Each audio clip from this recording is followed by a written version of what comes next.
¡Inocente palomita! Jueves para todos. ¿Cómo andan? ¿Bien? Gracias por acompañarnos. Estamos en vivo. 9 de la noche, 27 minutos, 31:1. Calor mucho en Buenos Aires. Y acá estamos haciendo Intratables como todos los días. Dos últimos del año, ¿eh? Los dos últimos de... Pero no paramos. Y empezamos la quinta, ¿no? No paramos. Quinta temporada. Ya falta muy poquito. ¿Cómo andan, chicas? Buenas ¿Bien? noches, muy bien. Muy bien. Muy bonita siempre. Gracias. Blanco, verde. El lunes en vivo, Primero de enero en vivo. Y Santiago muy pronto para comenzar nuestra quinta temporada, ¿no? Sí. Sí. Diego, uno de los que arrancó, Primeros. Santiago y yo. Nosotros dos. Nosotros y Claro. Santiago.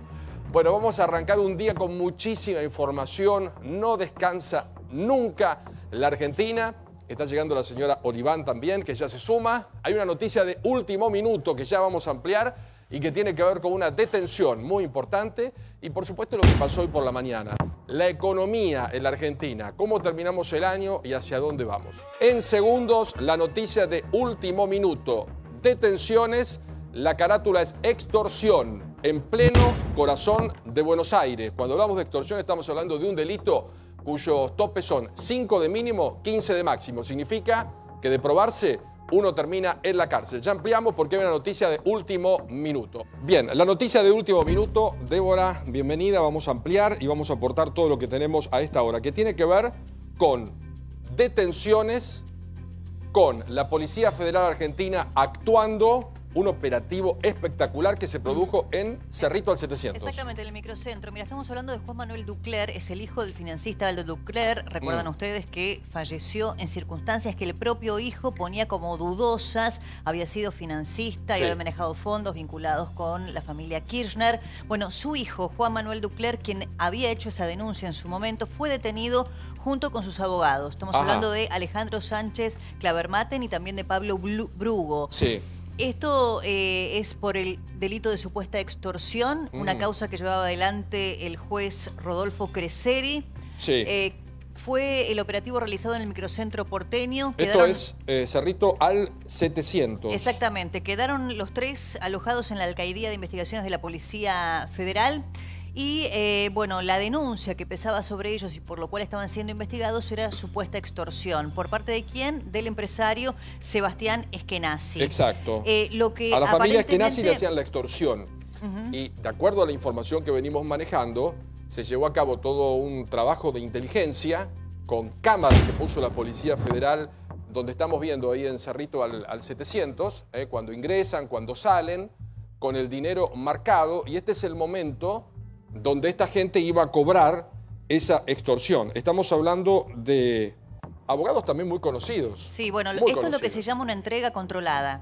Es decir, hace aproximadamente 15 o 20 días que había comenzado esta extorsión en donde aparentemente habría audios y habría filmaciones que dan cuenta de la misma, en el que se mencionaban a distintos referentes y líderes de opinión pública, y entonces es que se dispuso este operativo en donde hay cámaras de seguridad que filmaban el momento en el que ingresaban los tres, Ducler junto con sus abogados, en las oficinas. El dinero también habría estado marcado y la entrega era controlada porque se sabía que una vez que se pudiese efectivizar el pago, serían detenidos, que es lo que sucedió en las últimas horas de la tarde de hoy. Exacto.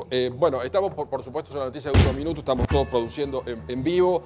Lo que nos dicen que la carátula es extorsión y la extorsión tiene 5 a 15, lo que significa que de probarse esto, llegado cuando un juez toma una determinación y le pone una sentencia, es un delito que te lleva a la cárcel sí o sí. De cumplimiento efectivo. Exactamente, de cumplimiento efectivo. Estas son las primeras imágenes, Cerrito 740, ahí quedaron detenidos y en estos momentos son trasladados a la dependencia de Madariaga en plena avenida General Paz. Ahí está, General Paz y Madariaga, exactamente, que es allí donde está la Alcaldía de Investigaciones de Policía Federal, hasta tanto el juez decida cuál será el destino de las tres personas. Recordamos, uno es Juan Manuel Ducler, el hijo del financista Aldo Ducler, recientemente fallecido, también sus abogados, Alejandro Sánchez Clavermaten y Pablo Brugo. Los tres fueron detenidos en este operativo y están en este momento alojados allí en General Paz y Madariaga por orden del juez Rodolfo Creseri, que es quien llevó adelante esta investigación. Bueno, vamos a ampliarlos, vamos a mantener informados, una noticia muy fresquita de esta tardecita, comienzo de noche, aquí en la República Argentina. Terminamos ayer, dijimos, bueno, listo, Senado, aprobación de paquete. Hoy, 4 funcionarios muy fuertes del gobierno argentino, entre ellos el jefe de gabinete, anuncios, cambio de metas, la inflación y todo lo que se viene. La economía que arde en la Argentina y todos los especialistas para comenzar formalmente Intratables. La economía que viene. Importantes definiciones.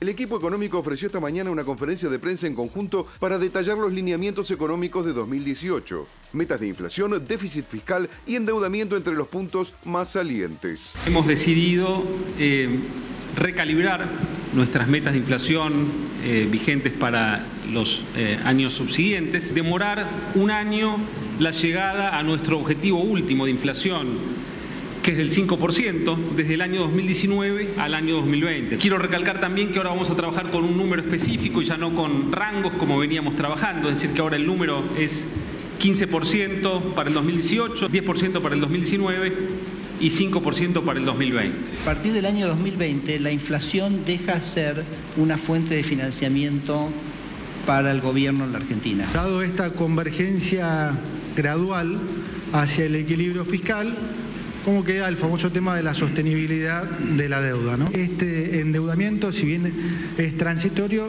es perfectamente sostenible. Hoy estamos financiándonos a las tasas más bajas de nuestra historia. Para el Banco Central poder cumplir con sus metas necesita la ayuda del Ejecutivo. Es que el Ejecutivo no le pida plata. La peor herencia, siempre digo que hemos recibido, es que hemos recibido un país descapitalizado. Hemos cumplido la meta que teníamos establecida para este año de déficit fiscal del 4,2%. Vamos a tener otro año de crecimiento el año próximo y que podemos augurar un sendero de crecimiento para los próximos años. Y este desafío de salir de un populismo económico y un populismo político, institucional, corregir la economía sin una gran crisis, protegiendo a los sectores más vulnerables y un segundo año que empiece a mostrar crecimiento. Y eso es lo que este año ya estamos pudiendo confirmar. Anoche terminábamos el programa y Liliana nos adelantaba esta conferencia de prensa. ¿Qué fue lo que pasó? ¿Qué es lo que cambia a partir de esto? Lo que cambia es que se sinceró un dato. La economía no iba a tener una inflación del 17% como estaba previsto. De hecho, ya superó holgadamente. Y lo que se hace es sincerar la meta del año que viene. Vale decir, el gobierno dice, bueno, para el año que viene estipulamos una inflación del orden del 15%. 15%. Ya no esa meta del 10 menos 2, no. Que no la 15. creía nadie, ¿no? Que no la creía nadie, es más, ya nadie la creía. Y además recordemos que se vienen las negociaciones paritarias. Claro. ¿Con qué cara un gremio va a ir a aceptar un incremento tarifario del 10% cuando la inflación, con suerte, cerrará este año un 23%? El año que viene el gobierno decía, no, va a ser del 10%. Era imposible. Esto lo tenían que modificar y no se modificó antes por una pelea que hay entre el titular del Banco Central y lo que llamamos el equipo económico. ¿Quiénes son hoy el equipo económico? Duhovne y Caputo, Acá que está, estaba ahí. La foto de la... Pero, no, esta no. Exactamente. Pero hay un Mirá, dato importante. Esta es la nuestra, ¿eh? Esta es la nuestra, felices los 4. Sí. Caputo oro, porque Caputo hoy... Hoy pesa fuerte. Pesa, ¿no? Y yo te diría que el que logra cambiar la meta y el que logra que esto va a significar una baja de la tasa de interés, tuvo mucha influencia Caputo, porque tiene una llegada directa a Macri y todos tienen llegada, pero quiero decir en el sentido de... O sea, Macri tomó más la postura de Caputo, escuchó más a Caputo. Macri defendió a rajatabla a Sturzenegger, hasta, te diría, el mes pasado. A partir de que los objetivos no se cumplieron, la inflación no es de 17%, Claro, está claro. cerramos en 24. La tasa de interés está en 30, Claro. Entonces dijeron, ¿otro año más? No. Cambiemos la meta. La ponen en una meta más cercana al presupuesto nacional. Recordemos que el presupuesto está en ese orden. O sea, el presupuesto no es que se desfasaja, cambia tanto. Sí. Y fundamentalmente lo que acá pasó fue que le dijeron a Federico, o cambiamos la meta, o bajamos la inflación y bajamos por ende la meta de inflación y bajamos las tasas de interés, o lo haces vos o lo hace otro. Claro. Y Vamos a lo hablar hizo él. de lo económico, cómo puede influir todo esto y por supuesto de lo político, porque si algo tenía este gobierno era la vuelta del INDEC, el Banco Central con una autonomía y hoy vemos que la institucionalidad del banco ha cambiado. ¿Qué cambió y por qué después de aprobar el presupuesto? Al día siguiente de esto, Luis. No, lo más importante no es lo que se dijo, sino lo que no se dijo. Hoy. Claro, esto es una escenografía, pero la obra de teatro es otra. ¿Cuál? Bajá las tasas, porque hoy bajó las tasas. Hoy bajó las tasas del EVAC. Y para esto tuvo que intervenir el Banco Central. Es un poquito complicado. Compra las LEVAC, le sube el precio. Cuando vos le subís el precio, si un bono te paga 10 pesos y vale 100, te está ganando el 10%. Pero si ese bono vale 90 y te siguen pagando 10, el rendimiento es más alto. O sea, cuanto más alto el precio del bono, si la tasa es menos te rinde. Más caro es el bono, menos ganas por los intereses. Entonces subieron el precio del LEVAC y la tasa bajó un punto y pico. Y el dólar se fue a 19, no, pero pará, 45. Mirá, pero el dólar es lo de menos, en enero baja, ¿no? Eso no me preocupa. Sí, pero no mucho, Luis. No, no mucho. No, lo que no va a seguir es subiendo de esta manera ni nada. Eso no, porque acá hay una eso es incongruencia. Bajás la tasa y aumentás la meta de inflación. Lo que es una contradicción plena. Pero no estaban ustedes con que la tasa hay que bajarla porque si no es un país que con no, tasa ese es tan un alta, pensamiento económico, claro. No, eso no todo. No, claro. pero ustedes, no sé cuál de todos, pero ustedes decían, con estas de... tasas Argentina es especulativa. No sé cuál de ustedes. Con esas tasas de interés justificás un gasto público inmanejable. O sea, vos tenés castigos cuando te tomás licencias que no corresponden en economía. Uno de los castigos es la tasa alta de interés. Ahora, vos fijate, el dólar, con todo lo que subió este mes, los depósitos incluso crecieron 1.000 millones, los depósitos en dólares, pero con todo lo que creció este mes, todavía no supera las LEVAC. 22% subió el dólar en el año. La mitad. La mitad. Y la inflación 24. La inflación 24. La bolsa subió casi 60%. Es el primer mes que la bolsa y el dólar van par y paso ahí empatados. Yo les quiero preguntar a ustedes que son economistas, por supuesto después a todos, cuando hoy a la mañana el argentino se levanta y ve 4 caras muy potentes, porque ve al jefe de gabinete, que algo está mal. Ve al ministro de Economía o al más importante que se corrige lo que estaba ve a mal. Caputo, ve a Sturzenegger. Uno dice, ¿qué se va a modificar? Además, cuando estamos con las defensas medio bajas, porque ya estamos en 28 de diciembre. ¿Cómo le va, señora? ¿Cómo va? ¿Cómo anda la criatura? Bien, ya falta poco, ¿no? Sí, y para febrero. Un falta niño. Todavía. Es un niño. Así que le ya quedan estamos, 2 Fernanda. meses de panza. Y con calma. Sí. Bueno, ¿qué fue lo que pasó esta mañana? Bueno, un poco la síntesis que hacía Liliana, el cambio de la meta de inflación. Lo que dicen los funcionarios precisamente es que este recálculo, digamos, de la meta 10 a 15 es largamente era mentirosa. Recalculando. De 10 a 15, es decir, un 50% más en la meta de inflación y el corrimiento, el sinceramiento, como ellos dicen, de que ese objetivo que originalmente siempre tuvo el gobierno, que nos dijo desde la campaña, desde que iba a asumir, que el objetivo era llegar a una inflación de un dígito, ese 5% que resalta Duhovne, va a llegar, hipotéticamente, después de que se vaya Macri. Lo mismo que la caída del déficit fiscal, lo mismo que la reducción del endeudamiento, todo lo patearon para después del final del mandato de Mauricio Macri. Es decir, están haciendo previsiones sobre otra gestión de gobierno que no es la de ellos. Yo creo que uno de los rebotes importantes de la conferencia, insoslayablemente, fue la trepada del dólar. Esto no se puede discutir. 19,45, y vos fíjate que es llamativo, porque anoche a última hora se acababa de aprobar el presupuesto 2018, que lo convierte en ley el Senado, ya tenía media sanción de la Cámara de Diputados, y el dólar que prevé el presupuesto 2018 que se acababa de aprobar a última hora de la noche era 19,30. Claro. Es decir, la marca de hoy supera en 15 centavos lo que está previsto para todo el año que viene en la ley. O sea, igual seguimos con dice metas que se nos va a mover, Fernanda, y yo ahora me voy a sumar con el resto de los economistas y con todos los compañeros, porque noto como una contradicción. Hasta ayer las tasas eran altísimas, especulativas, y por supuesto que no sirve porque la gente antes de poner un kiosco o ganar dinero especulativamente va a eso, y el dólar estaba planchado. Hoy nos encontramos con que las tasas bajan y el dólar 19,46. Me parece que con eso es con lo que van y lo convencen a Macri.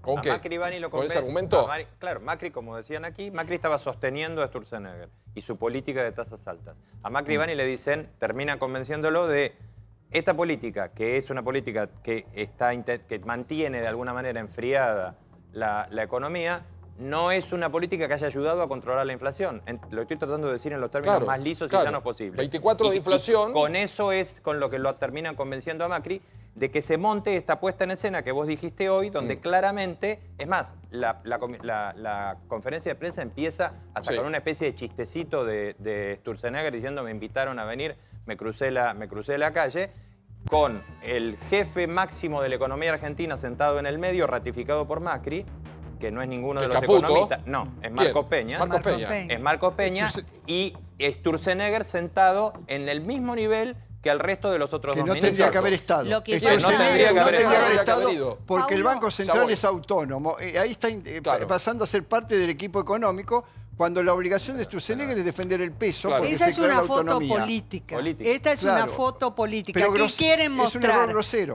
¿Qué quieren mostrar? Quieren mostrar que hay ministro de Economía. ¿Quién es el ministro de Economía? Marcos Peña. ¿Quiénes son? Duhovne y Caputo, Finanzas y Hacienda. ¿Y quién se ocupa de la política monetaria? Sturzenegger. Pero están queriendo poner, y por eso lo hacen en Casa Rosada, porque esta es una típica conferencia para hacer en economía, no en la Rosada. Exacto. Ignacio, ¿qué lees de todo esto? Sturzenegger lo veo con una cara ahora que lo veo con atención, que Dios mío, ¿no? Un ruido en los mercados. Señor? Todo bien. ¿Bien?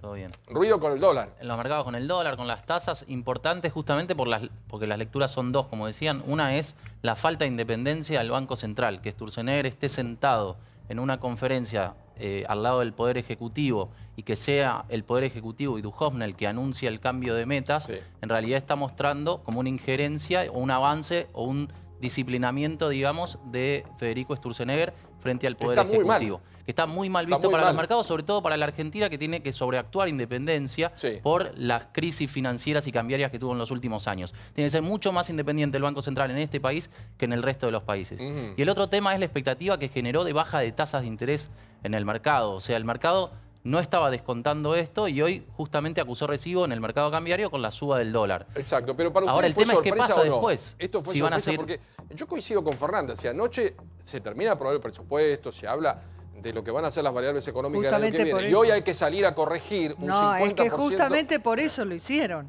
Cerraron todo el paquete, cerraron el presupuesto y anunciaron cambio de meta. ¿Vos te imaginas que si hubieran hecho esto antes del presupuesto, el Congreso no lo aprueba? Sí, eso sí. Damián, bienvenido. Igual Damián Dipache. estaba clarísimo que las metas eran absolutamente dibujadas en la ley de presupuesto. Además, se habían introducido montones de cambios y no habían sido considerados. Es decir, el gobierno estaba dispuesto a aprobar un presupuesto completamente mentiroso, digamos, con los números dibujados, y obviamente tenía un plafón entre los diputados y senadores oficialistas y aquellos que le prestaron acompañamiento para votarlo en esas condiciones. Ahora, yo me quedo con una cosa que decía igual era más realista Ignacio, este presupuesto, ¿no?, que el de todos los años anteriores. Que se aprobó ayer. Yo me quedo con una cosa que decía Ignacio muy interesante respecto de este juego entre el dólar y la tasa, porque a mí lo que me da la impresión es que lo que hoy quedó claro es que en realidad el gobierno es rehén del poder económico.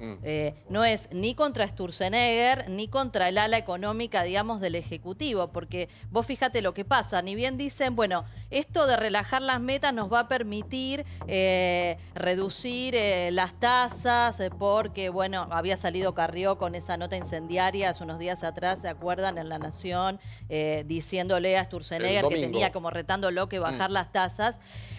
Hacen esto e inmediatamente se dispara el dólar. Quiere decir que, a ver, la inconsistencia macroeconómica de la política oficial es tan grande, es tan poca la confianza que generan los términos en los que ellos interpretan el juego económico, la confianza que esperaban generar en los actores que mueven el amperímetro, digamos, en el ámbito financiero, por así decirlo, de la economía, que la verdad lo que queda a la vista es eso, que esta política no genera confianza, es muy inconsistente.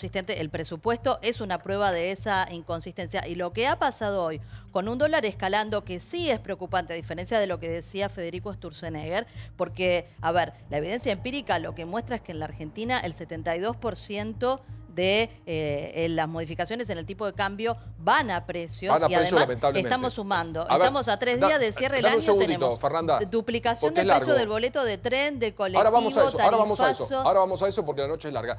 Damián, llevémoslo también al bolsillo de la gente. ¿Qué puede cambiar? ¿Cómo va a ser el año? Tenemos que hablar de transportes, tenemos que hablar de créditos, tenemos que hablar de economía. Acá cada vez que hablamos de las tarifas, Después vamos a las redes sociales y la gente de las provincias nos dice, ustedes son unos caraduras, en Buenos Aires viven con tarifas de otro mundo y se están quejando cuando nosotros pagamos lo real desde hace mucho tiempo. ¿Esto afecta o no a la gente? A ver, a mí me parece que hasta ahora venía jugando, si fuese un partido de fútbol, Sturzenegger por una banda, Duhovne y Caputo por otra. Y esta mesa que vemos hoy, de Felices los Cuatro, debería haber sido a comienzo de la gestión. Falta de diálogo generó que a Sturzenegger lo arrinconen. Porque claramente la política monetaria no tenía consistencia con la política fiscal. Entonces, la realidad es que vos tenías un déficit elevado y vos tenías un ajuste de tarifa que Sturzenegger subestimaba, pero tampoco lo acordaba. Entonces, ahí sí coincido con Liliana, digamos, es sincero. Ahí falta un ministro de Economía, claro, se sinceró la economía. Por favor. Claro, a ver, ahora, ¿a la gente qué le afecta? Bueno, a la gente le afecta que ese sinceramiento de la economía, pasar de una banda del 8 al 12 a una del 15, el mercado dice que va a ser del 17, claramente está aparejado con aumento de tarifa eléctrica, aumento de gas, aumento del boleto de colectivo. Eso lo íbamos a tener igual. Aumento de nafta. Claro. Claro, lo ibas a tener, pero la realidad es que no estaba sincerado en el presupuesto. Y otra cuestión importante es... Aerolíneas Paritarias cerró en 17 y Gatillo, ¿no? Sí. Como primer ejemplo, tal vez fuerte. También esto genera que obviamente las paritarias tengan un febrero diferente, porque obviamente ya hay una meta fija y no en bandas. Y algo importante, yo creo que esta mesa que propone... ¿Viste la película Volver al Futuro? Sí. Bueno, propone subirse al DeLorean y esperar a la Argentina en el 2021. Porque en el medio... te está diciendo, mirá, en el medio la realidad que los argentinos, para el bolsillo, la vamos a seguir padeciendo. Exacto. Bueno, vos me planteás que esta foto es una foto que se tendría que haber planteado hace mucho tiempo atrás. Hasta Prat Gay lo dice. El mismo Prat Gay te dice, en el día de hoy... El exministro fuerte. Sí. El mismo ministro, exministro de Economía, hoy dice, a mí además del déficit fiscal, me preocupa el déficit comercial. Sí. Y dice, la realidad que el año va a cerrar en 9.000 millones de dólares de déficit comercial. Balanza turística, primer trimestre de 2018, 2.800 millones deficitarios. En esta foto, si tenemos que poner el número, el 1 es Peña. Sí, claramente. Acá, el 1 es Peña. ¿El 2 es Caputo? Sí. El 3 es Duhovne. Sí. Y el cuarto hoy en la tabla de posiciones es... Hoy quedó evidenciado en el momento en el que una periodista de la política online, y estábamos hablando justamente con Liliana acerca de las preguntas que hacían los colegas ahí en la conferencia de prensa, que todas eran muy importantes y muy, bueno, de todos periodistas que están muy involucrados en el tema.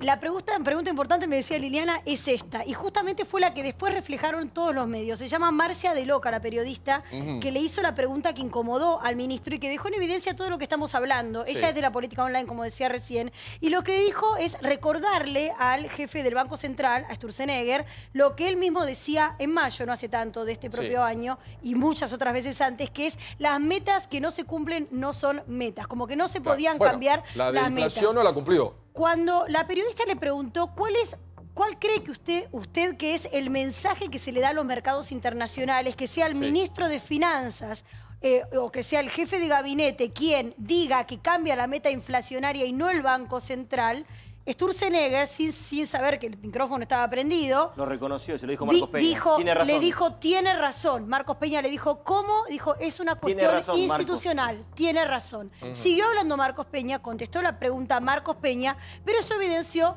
esta interna que todos conocemos, que existe.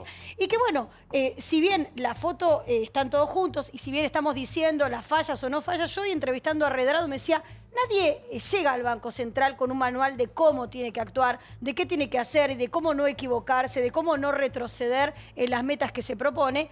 Obviamente el gobierno decidió sacarle o no seguir con el plan de Sturzenegger, pero no sé si eso tomarlo como una debilidad o simplemente como un barajar de Pablo, déjame aclarar algo. Déjame aclarar otra etapa, porque es un día de muchas fotos, importantes en la parte final del año. Déjame aclarar, el Banco Central no es el que fija metas. En realidad... ejecuta las metas del Poder Ejecutivo. Y esto es lógico, porque es el Poder Ejecutivo el que dice cuánta inflación quiere, cuánta deuda va a tomar, etc. El problema que tenemos acá es que como no tenemos un ministro de Economía, que es lo que suele hacer el ministro de Economía, que trabaja coordinadamente con el Banco Central, lo que ha pasado es que vos tenés un Banco Central que va para un lado y tenías... pero ahí también... termino. Y tenías... en realidad otra parte económica que creía que había que ir para el otro. Pero en realidad, por estatuto y por carta orgánica, no dice en ningún lado que el Banco Central se fija las metas, no corresponde.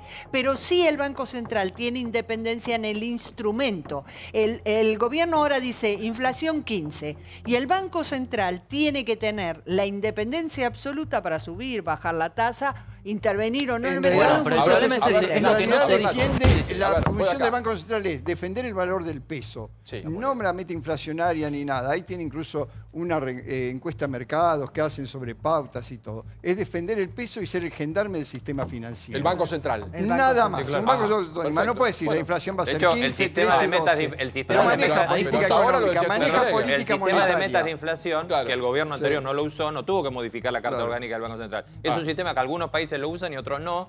Pero por otro lado, no es un sistema institucional, es una decisión de política del gobierno. A ver, Nacho. Acá lo que pasó es lo que no se dijo, como decía Luis, el tema de las tasas. Acá el gobierno decidió que el Banco Central bajara las tasas de interés y quedó demostrado hoy en el mercado. Ese es el problema. Y todos estos funcionarios que hoy están al lado, así como se le dice a Sturzenegger que las metas, que él había dicho que las metas no se cambiaban, todos ellos habían defendido en campaña y hace pocos meses la independencia del Banco Central. Nicolás Duhovne dijo justamente que el Banco Central tenía que ser totalmente independiente y que era necesario incluso cambiar la ley para eso. En la Carta Orgánica, que quedó del kirchnerismo, se defiende como uno de los objetivos primordiales el desarrollo económico con inclusión social. Fue justamente donde hizo hincapié hoy Peña durante la conferencia de prensa. La inflación pasó a un segundo plano y ahora el crecimiento con inclusión social va a ser lo importante. Bueno, ahora me van a contar qué va a pasar con este cambio, bueno, como dice Fernando. Una cosa que va a pasar es que Sturzenegger esta modificación de pasar de 10 a 15. Pero quiero que presten atención a esta etapa, porque llegamos a fin de año y vimos, bueno, muchas fotos. La foto de los 4 hoy es muy importante, pero presten atención a la tapa de esta revista de Forbes, que está haciendo el cierre del año, el anuario 2017, los negocios del año. Marcos Peña, el CEO del año. ¿Su éxito será también el éxito de la Argentina? Escribe Willy Cohen.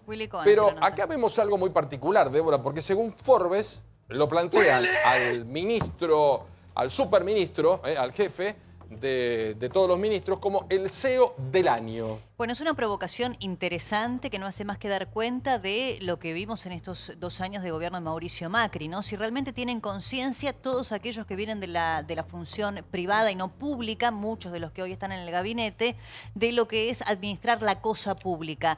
Cuando hablamos casi eufemísticamente de cuestiones que tiene que analizar la justicia, que son los conflictos de intereses, muchas veces tiene que ver con esto, que pareciera que hay gerentes, hoy también se vio, ¿no? Sí. Que tienen gerencias, ¿no? Se lo ve a Peña, cada uno tiene una gerencia o subgerencia que responden a un CEO. Bueno, pero es una buena, me parece que es una buena etapa la de Forbes, es una buena nota la de Willy Cohen y es una provocación que nos ayuda a pensar si esta administración a la que se le muchas veces recriminó que le falta política en la resolución de los conflictos, ¿es así o es una empresa como lo están administrando el país, ¿no? ¿Es el ministro del año? ¿Es el CEO del año, Toti? ¿Es el que toma todas las determinaciones? ¿El más importante de estos 4? ¿Cómo está? Bienvenido, amigo. ¿Qué tal? ¿Cómo le va? Bien, Toti. Bien, bien. No, a mí me parece que hay un equipo y hoy se ha demostrado que hay un equipo, que ha habido cambio, que hay sinceramiento de algunas variables y todas esas cosas, pero yo vi toda la conferencia de prensa, no solamente esto, y me pareció que eran datos importantes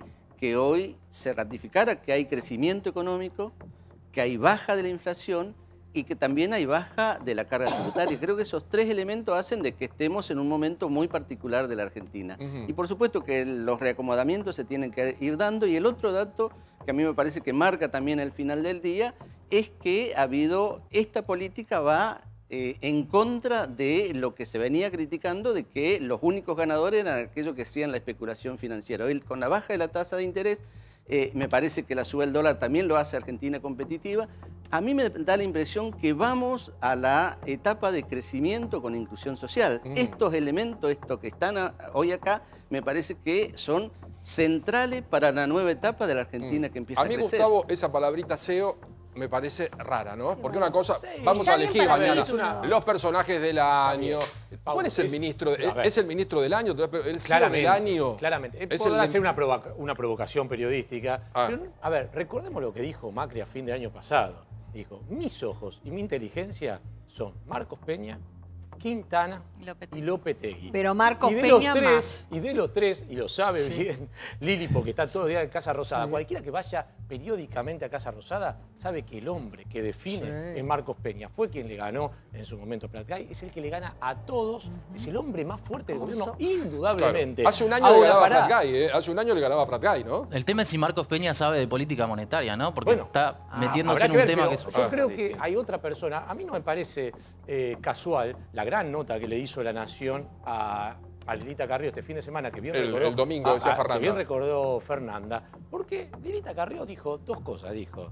Basta con esta política que hace Sturzenegger, bajemos las tasas y hay que decírselo desde el gobierno, dijo, y basta de esta política de no explicamos nada en conferencia que hace, y dio los nombres, Marcos Peña y Durán Barba. O casualidad, después que se aprueba el presupuesto, conferencia y bajaron las tasas. Le recortan el poder al señor Sturzenegger. A mí me parece que los dos grandes ganadores son de esta gran pulseada, Lilita Carrió, por un lado, que claramente va marcando todo el tiempo el paso del gobierno, y Marcos Peña, que es el verdadero ejecutor de todas las políticas que piensa o desarrolla Mauricio Macri. Señor Diego, ahora después me cuenta lo que planteaba Totti. Según Totti, esto va a ser mejor. Yo quiero saber si esto va a ser mejor, igual o peor, o por qué se anunció. Gracias, Totti. Dame una inyección de tu optimismo, que la verdad que lo necesitamos todos. La verdad que no sé si es optimismo o es irrealidad, pero vale la ilusión. Yo también de chiquito creía en otras cosas. Lo del CEO y de la revista... No es más que el famoso sinceramiento. Si hablamos de sinceramiento es esto, es la revista. No nos tiene que sorprender ni enojar. Es un gobierno de CEOs, es un gobierno gobernado por empresarios que están del otro lado del mostrador, que solamente defiende los intereses de quienes supieron representar. Que digan que es el CEO del año no es más que la lógica de quienes nos gobiernan, por más que sea ofensivo para quienes creemos en otro tipo de país, no es más que la pura verdad. Así la que ley de emergencia económica fue un desliz en eso. Más si escribe Willy Cohen, ¿no? Pero lo que hoy pasó fue realmente la imagen del fracaso. ¿Qué? Sí, miren cómo están. O sea, la imagen de ver a los cinco ahí, ¿no? De ver a los cuatro. No, y Liliana Franco, no está una sí, porque yo que era... Me pareció verla, porque parece ya un integrante más del gobierno. Digo, gente, hoy lo escuchaba a Emanuel Álvarez Agis, y decía, y es cierto, nunca en la historia, ni de este país ni de ninguno, dar una conferencia de esta con todo un equipo económico cuando las cosas están bien.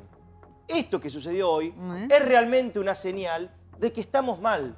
Al menos, como mínimo, que hay una descoordinación importante, de que hay intereses encontrados, de que hay tensiones, de que no hay buena relación, lo que favorece a uno perjudica al otro, que uno pide, el otro le dan, a uno le sacan. Fue un intento al menos de reorganizar todo este barullo que se viene llevando hace ya mucho tiempo.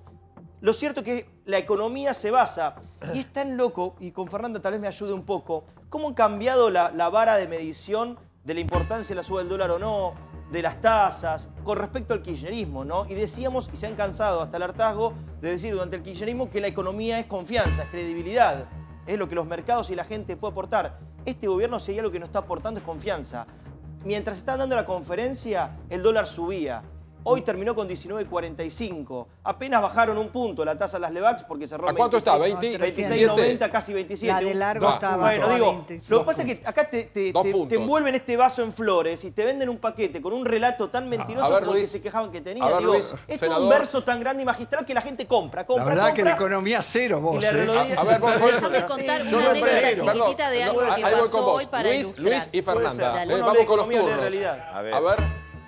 Bueno, es muy similar a lo que se planteaba anoche, digamos, que se trata de dar y sacar. Y se hablaba tanto en el debate presupuestario de dar y sacar como una cuestión ideológica, y en definitiva esa era la discusión, lo planteaba Cristina, que nosotros decíamos que entre lo que se da y lo que se saca hay ganadores y perdedores, y a lo largo del ciclo político más extenso que gobernó el país desde 1930 a la fecha, que fue el ciclo del kirchnerismo, los que ganaron, los grandes ganadores, fueron las mineras, los bancos y el juego. Digo porque hay que tener en claro de dónde partimos. También partimos, cuando se asumió, de un enorme déficit fiscal y de males crónicos que tiene el país. Déficit fiscal, crisis recurrente, bonanzas y fundamentalmente inflación. Ahora bien, ¿cuál es el camino que eligió el gobierno? El camino que se eligió es el del gradualismo. ¿Qué significa la gradualidad? Ir de a poco, avanzar de a poco con metas para reducir la inflación, como así también para bajar gradualmente la enorme presión tributaria que se heredó, que es una presión tributaria la más potente de América Latina. El gasto es un infierno. Ahora bien, ese gasto público, vamos al gasto. El gasto se incrementó desde el 2006 al 2015, pasó del 26 al 42%. Ese incremento del gasto tiene dos fuertes componentes. La energía, porque se destruyó el autoabastecimiento energético, entonces había que importar. El problema no estaba en lo que se importaba, el problema estaba en los negocios. En los negocios que traían la importación. Y el otro enorme déficit venían de la mano justamente del sistema previsional argentino. Por eso también cuando se avanzó en la reforma tenía que ver con una nueva fórmula de movilidad para terminar con la ficción y la mentira del crecimiento. La pregunta es, lo que hicieron hoy, ¿sirve, no sirve, beneficia a la gente, no beneficia? Sirve mucho. Porque si no estamos siempre con el pasado, el presente, pero vamos al presente, vamos al presente, nunca. porque tampoco estamos en el peor de los mundos. Vamos al presente. Porque acá parecería ser que estamos en un sistema colapsado. No, no es así. Acá hay un retraso de metas inflacionarias que sincera de alguna manera o compensa la relación fiscal con la variable monetaria. De eso se trata. ¿Qué es el Banco Central? Como bien se explicó, tiene la única función de manejarse con cierto criterio autónomo para preservar el valor de la moneda. Ahora bien, acá no hay corridas bancarias. Acá hay un mercado que se maneja, el dólar sube, nadie está alocado con esta idea de refugiarse en el dólar porque se unificaron los tipos de cambio. El lunes te agarra alguno y dice, che, vale 19 y subo todo. Pregunto, pero sigamos. Con la anécdota y le respondo lo que él acaba de decir. Hoy, ¿sabés qué se conformó hace unos días la comisión paritaria de los bancarios que tienen que renegociar sus salarios? Hoy se colusionaron las 4 cámaras que agrupan a los bancos y el Banco Central para provocar, y voy a coincidir en esta interpretación con la Asociación Bancaria, para provocar a los bancarios confirmando una paritaria del 9% después de que el gobierno había anunciado el corrimiento de las metas del 10 al 15%. El 15% ¿Por qué pasó esto? es la inflación fiscal. ¿Por qué pasó esto? Porque Liliana decía hoy, ¿no? Bueno, ningún gremio va a ir a aceptar una paritaria del 10% con estos niveles de inflación que además ¿Pero cuál va a ser la paritaria? Como piso sincerando. Pero discúlpame, 17 ¿sabés cuál es el temor del Banco Central y de los bancos escondido detrás de esta provocación del 9% que le ofrecen a los bancarios? Quieren generar un paro de 24 horas para mañana, porque el enorme temor es que se produzca una corrida bancaria después de lo que hace. Es una barbaridad. Es una opinión de ella. Es una barbaridad. No es real. Atención, los economistas para explicar, porque para meterle... Pero pará, los bancarios lo que están pensando. Escuchemos a los que saben. Diego, lo ideal sería que no exista ninguna corrida bancaria, que no explote nada. Que los bancarios no sucede dentro del sistema bancario. Vivimos acá. ¿Ningún economista serio? Cobramos en pesos. Que no hay condiciones técnicas. No hay razones objetivas para eso. Que nadie quiera sacar la plata de los bancos. Corrida bancaria con 56.000 millones de dólares. No es imposible. Es muy difícil. Y 1.000 millones de crecimiento de los depósitos en dólares en el mes. Mañana el mercado funciona normalmente. Hoy fue un día que se hicieron cola todos porque mañana vence el impuesto de bienes personales y muchos están corriendo los dólares de sus cuentas para que no les alcance ese impuesto. Entonces, yo quiero que hablemos porque dicen si esto sirve o no. No lo sé si sirve lo que hicieron de correr la meta. Lo vamos a saber en el futuro. Poner futurología. Pero mañana, ¿qué va a pasar viernes? Cambiar y un país que le crecieron 1.000 millones de dólares los depósitos de diciembre. Que crecen los depósitos a plazo fijo. Que la bolsa subió hoy tanto como el dólar. No tiene nada que ver con la... Me parece de una irresponsabilidad porque realmente no hay razones técnicas, no es un tema de macrismo. Y sé de dónde o no salió macrismo. el rumor, aparte. Sé de dónde salió el rumor, de los bancarios. No, si es los un rumor, bancarios, es un acto oficial labrada en el Ministerio de Trabajo donde se dejó donde se dice que va a haber corrida. No. Sí, sí, señora. No. Bueno, entonces eso es una barbaridad. Sí, Y espero que algún fiscal de oficio actúe. Porque es una barbaridad. Esto es lo que surgió de la reunión paritaria. A vos te podrá parecer pero si en un acta laboral aparece... no será en todo caso más despropósito que ofrecer un 9% de... Pero si en un acta laboral aparece la posibilidad de una conspiración una cosa es que le ofrezcan un 9, no lo acepten y negocien. Llamen a un fiscal. Aerolínea cerró en 17 y gatillo. El tema es que si los bancarios no cierran su paritaria, que recién comenzará la negociación, no significa hablar de una corrida bancaria. Son temas distintos la corrida con la meta esa. La pregunta es... ¿Por qué se les hace a los bancarios esta provocación de ofrecer el día que el gobierno reconoce una inflación del 15%, del 9%? Que los propios bancarios responden reconociendo el temor del Banco Central y del sistema de bancos de una potencial corrida bancaria en el día de mañana.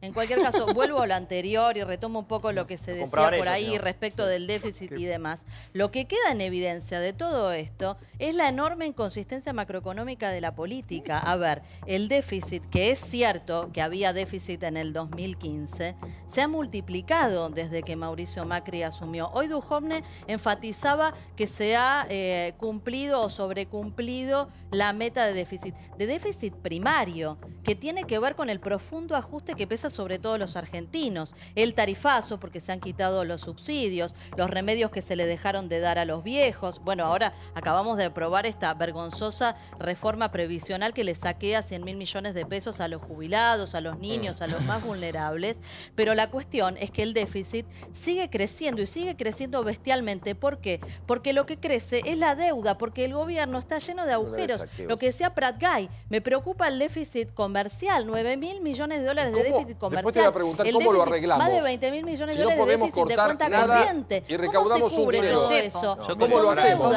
Yo quiero preguntar cómo lo hacemos, porque todo el mundo dice lo que pasa. ¿Qué genera? Más déficit. 235.000 millones de pesos solo en intereses de la deuda hemos pagado hasta aquí durante este 2017, una cifra que se vuelve a multiplicar según la ley de presupuesto de 2018. Pero te hago una pregunta a vos y a todos los economistas, y ya lo sumo al doctor Vanossi al debate para escuchar su opinión, aunque no sea economista. En la Argentina todo el mundo, y ustedes los que saben de economía, siempre están con la misma historia. ¿Qué tenemos? Emitimos y generamos inflación. Tomamos deuda y generamos deuda. O si no, cuando le preguntamos cómo, y creciendo. Y no crecemos nunca, es un país que no crece, es un país que tiene cualquier cantidad de problemas. Ninguno da una solución acá. Paulo, el país está creciendo y hay creación de impuestos no estatales como no había antes. Esos números se están dando bien. Lo que sí creo, y aunque le cueste, no lo va a creer Brancatelli, un poco le voy a dar la razón, es que no podemos festejar que se esté flexibilizando una meta de inflación en un país como este, donde el combate de la inflación es tan fuerte. Yo no festejo que se haya subido la meta de inflación y tampoco voy a festejar que me lo sienten adelante de una cámara al presidente del Banco Central diciéndome, ¿saben qué? Tan independiente está bien que no sea. La verdad que creo que no es un buen día en ese sentido. Pero es cierto que en el 2018 el gobierno se suponía que tenía que hacer justamente el ajuste, el trabajo más sucio, el apretón monetario, lo tenía que hacer en el 2018 porque no era un año electoral. ¿Por qué le vamos a creer que la inflación va a bajar al 10% en el 2019 justamente cuando hay elecciones? No, pero perdóname, Ignacio, el ajuste lo está haciendo. Vos viste lo que está planteado en la ley de emitir más. El ajuste van a expandir lo que pasa es que es lo que yo te digo, o sea, el ajuste pesa sobre la enorme mayoría de los argentinos, pero por otro lado, los gastos del gobierno siguen creciendo. No, el gasto social está aumentando muy fuerte. Sigue creciendo el gasto por el pago de intereses de la deuda. Y ni hablar del déficit cuasi fiscal de la deuda del Banco Central en materia de LEVAC. Perdón, que ahora lo quieran desarmar. Y si lo desarman, pasa la deuda de letes del Tesoro, digamos. El presupuesto aprobado fue 23% la inversión pública prevista. Perdón, de a uno. Los economistas están hoy. El gasto social, la inversión social. ¿El gasto social es más importante? Sí, va creciendo año a año, 73%. Supongo que hay dos temas. Ahí voy. Y debo al doctor Vanossi todavía. Gustavo y el doctor Vanossi. Supongo que hay dos temas, además. Primero, toda la gente que está mirando, lo primero que piensa es dólar aumenta y aumenta en un caso un 5%, eso se va a precios. La gente está... Porque la verdad que el empresario argentino, también hay que decirlo, el empresario argentino no apuesta nunca. Especula mucho también. No, especula todo el tiempo, porque los precios probablemente ya estaban a $1.19 para el empresario. El empresario dice, se fue a 50, ahora te lo pongo a 20. Porque decían que el de 17 era un atraso, ¿no? Por eso. Y el otro problema, que lo dijo Caputo, es que necesitan 30.000 millones de dólares. Para el año que viene. Para el año que viene, para cubrir el déficit. Con lo cual, yo tampoco sé cuánto van a bajar las tasas para poder aspirar los pesos que necesitan y los dólares que necesitan para cubrir Necesitamos el déficit. 30.000 millones de dólares, más todo lo que durante el año recaudamos, ahorcados de impuestos, para poder vivir en Argentina. Doctor, siempre estamos como en el mismo laberinto, me parece, ¿no? No sé qué lectura usted hace. Sí, yo trato de ser optimista porque además deseo el bien del país y deseo que las cosas salgan. Y vivimos acá. Sí, hay que blanquear la economía, hay que hacer una serie de cosas. Pero desde muchas décadas ya la Argentina tiene una loca economía. Así como se ha dicho muchas veces que Chile tiene una loca geografía. Claro. ¿Por qué? Porque la loca economía es la impredictibilidad. Todo lo que ocurrió hoy a la mañana puede ser cierto, pero puede impredictiblemente fallar o cambiarse y alterarse, como la cosa más natural. Por ejemplo, la ley de presupuesto es un dibujo, pero ya también de hace muchos años. Se la cambia, pero 10, 12 veces al año. Para un lado, para el otro. Se la altera, se cambian las partidas de un lado para el otro, se aumentan las partidas por decreto de la jefatura de gabinete o lo de lo que sea. Sí. De modo que aquello que Alberdi llamó la ley de leyes, creyendo que era algo sacrosanto después de la Constitución, en la práctica no tiene mayor cumplimiento. Lo que ocurre es que al no haber seguridad jurídica por haber tanta alteración casi permanente de piruetas, es una economía pirueteada, es decir, hacemos pirueta tras pirueta. Al no haber seguridad jurídica, hay inseguridad económica. La gente no sabe a qué atenerse. Hoy día especulan por una cosa, otro día invierten en otra, no vienen grandes inversiones reales, positivas, es un país de locos, doctor. Es un país de locos, es un país de locos. Entonces, si no cambiamos, alguien dijo a fines del siglo XIX, no puede haber una sana política si no hay una buena economía y no puede haber una sana economía si no hay una buena política. Y era un liberal el que lo decía, que terminó suicidándose. Fue Leandro Alem el que dijo eso. Exacto. Ahora en un ratito le voy a preguntar. Sí, con todo gusto.